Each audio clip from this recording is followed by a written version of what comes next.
長、各位老師、各位同學，大家好，歡迎收睇晨光廣播正向頻道。我哋係正向 KOL， 我係3C 班林可文，我係3C 班龐雪玲。雪玲，你知唔知道人有好多唔同嘅情緒㗎？我知道人至少會有喜、怒、哀、樂4種唔同嘅情緒。有啲情緒令人開心，但有啲情緒令人唔開心。其實情緒係咩嚟㗎？當人喺唔同嘅環境，面對唔同嘅事，有唔同嘅諗法，就會出現唔同嘅情緒㗎啦。咁我哋點樣可以好好管理自己嘅情緒啊？要管理好自己情緒，首先認識自己情緒。等我哋睇下以下嘅片段，認識一下人嘅7種基本情緒先啦。大家好，歡迎大家返到嚟木木後花園，我係木木。今日想同你哋講下情緒，即係你哋嘅心情。你哋嘅心情可以係開心、嬲或者係驚。除咗呢啲之外，你哋仲認識啲乜嘢情緒詞彙呢？一齊嚟睇下仲有啲咩情緒啦。快樂，快樂亦即係你哋最熟悉嘅開心。相信你哋一定都有好開心嘅時候。唔知你哋開心嘅時候會點樣表達嘅呢？拍手、大笑，定係會開心到跳起呢？令你哋開心嘅事情可以有好多，可能係同鍾意嘅朋友仔一齊唱歌跳舞，或者係同屋企人出去玩，或者係同你哋自己養嘅寵物玩。唔知你哋覺得最開心嘅事情係啲乜嘢呢？傷心，傷心亦即係難過，或者係唔開心，呢一個都係你哋經歷過嘅情緒嚟嘅。傷心嘅時候，你哋可能會喊，可能會咩都唔想做，又或者會攬住自己坐埋一邊。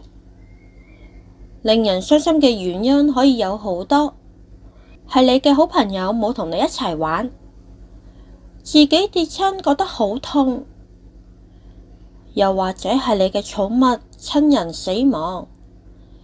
呢個時候嘅你，喊係可以令你覺得舒服啲，所以當你唔開心嘅時候，就可以盡情咁樣喊出嚟，好好抒發自己嘅情緒啦。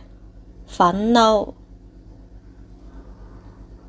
憤怒亦即係我哋所講嘅嬲。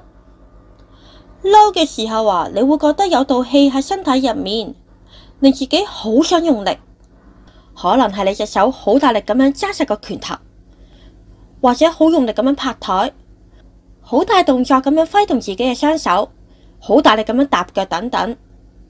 有啲時候你可能仲會大叫，講嘢會又快又急，塊面都會好用力咁樣添㗎。呢種情緒通常都會發生喺你遇到唔開心嘅事情嘅時候，又或者你得唔到自己想要嘅嘢，例如係同人嗌交，覺得媽媽只係照顧弟弟妹妹，又或者俾人整親自己嘅時候。你哋又有冇遇過一啲令你哋覺得好嬲嘅事情呢？害怕，害怕亦即係驚咁解。當你驚嘅時候啊，你嘅身體講嘢嘅方式可能會震，個心你會覺得佢跳得好快好快，又或者個人會覺得冇晒力，有一種你好想快啲離開呢度嘅感覺啊。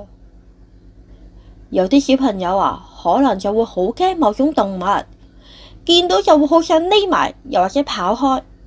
或者當你喺街度唔見咗爸爸媽媽嘅時候，都可能會覺得好驚。又或者你見到前面嘅人拎嘅物件就嚟整到你啦，你都會覺得驚，好想向後縮。你哋最驚嘅又係啲咩事情呢？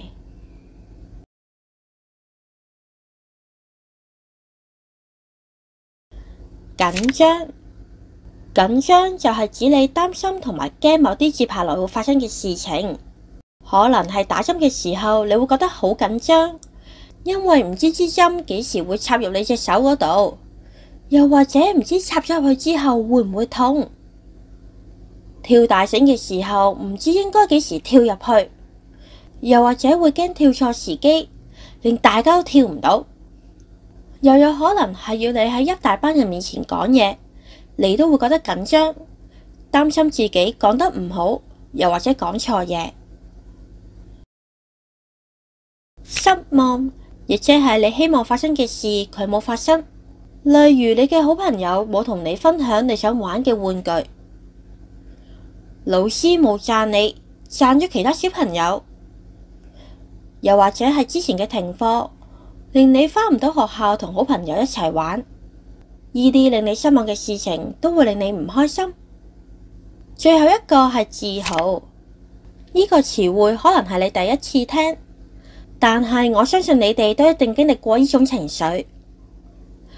自豪係嗰件事，又或者嗰個行為，令你哋覺得自己好叻，好有自信嘅感覺。可能係你學識新嘅事物，或者你覺得自己做某件事情好叻，好享受做嗰件事情嘅樂趣，好享受去做嗰件事情，亦都可能係你成功做到某件事，嗰種開心嘅感覺就係自豪啦。今日好簡單嘅講咗7種情緒詞彙：快樂、難過、憤怒、害怕、緊張、失望、自豪。如果我哋出現憤怒、失望呢啲負面情緒嘅時候，我哋應該點樣做呢？我哋要清楚知道為自己嘅情緒同行為負責任，所以遇到任何問題，要學會冷靜，唔可以俾情緒失控。如果感到自己好激動嘅時候，可以嘗試深呼吸2次，再喺心裏慢慢由1數到10，1、2、3、4、5。等自己有時間冷靜落嚟。我記得老師教過我哋冷靜嘅方法，例如情況維和下，我哋可以先離開現場，調整心情，有杯凍水，拉下筋，等自己冷靜落嚟。可文，咁你身邊有冇同學出現負面情緒啊？你會點做啊？有啊，我會用同理心去感受佢嘅情緒，同理解佢嘅處境。另外，我會尊重佢嘅情緒需要，俾空間佢冷靜，一齊創造和諧嘅氣氛。你做得好好啊！希望大家一齊好好管理自己嘅情緒，做自己情緒嘅主人。班主任稍後會派發晨光廣播工作紙，大家可以分享自己成功處理負面情緒嘅經歷，為自己嘅情緒同行為負責任。大家緊記要用心完成啦！我哋下次再見，拜拜。